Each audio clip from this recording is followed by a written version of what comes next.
Aspro, who does accept buying it. After confirming he can take them to any country they want as long as they pay, Aspro offers to buy the baby to Zine too, but Zine lies and says Tigist is back so he'll have to ask her first. Afterward, they go to a car wash and convince the employees to let them wash themselves and their clothes there. When they return home, Zine hangs the clothes to let them dry and suddenly gets quite a surprise when he discovers there are still some old fake prescriptions in his pockets. He doesn't hesitate and uses them to buy painkillers, which he then crushes and mixes with water he's brought himself from the river.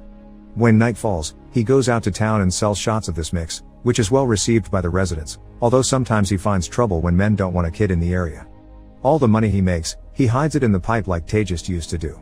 One day, he returns home to find his things out in the street and a lock on the door. The neighbor tells him the landlord put it there since nobody has been paying rent, and no matter how much Zine hits the lock with a rock, it won't break. This means he's lost all his money because it's stuck inside in the pipe. Losing all hope and feeling overwhelmed by Jonas crying, Zine tries to abandon the baby in the middle of a busy city street. Jonas won't listen to him though, and won't stay on his spot. He keeps trying to follow him and Zine keeps on putting him back. After a few failed tries, Zine ties him with a rope, but after just a few seconds of leaving, he feels bad for the baby and brings him back with him. Crying his heart out, Zine goes to see Aspro and gives him Jonas in exchange for being taken to Sweden. This way, they both can have a chance to find a better life.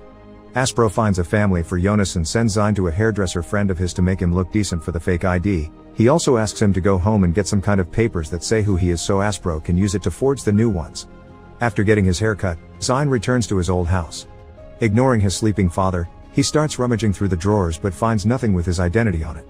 His mother arrives then and, shocked to see him, slaps him for having left. She also finds the idea of papers laughable and wakes Salim up so he can see this. Salim is furious to see Zine, especially when he hears his request, so after flipping the table, he shows him he only has two kinds of official paperwork, an eviction, and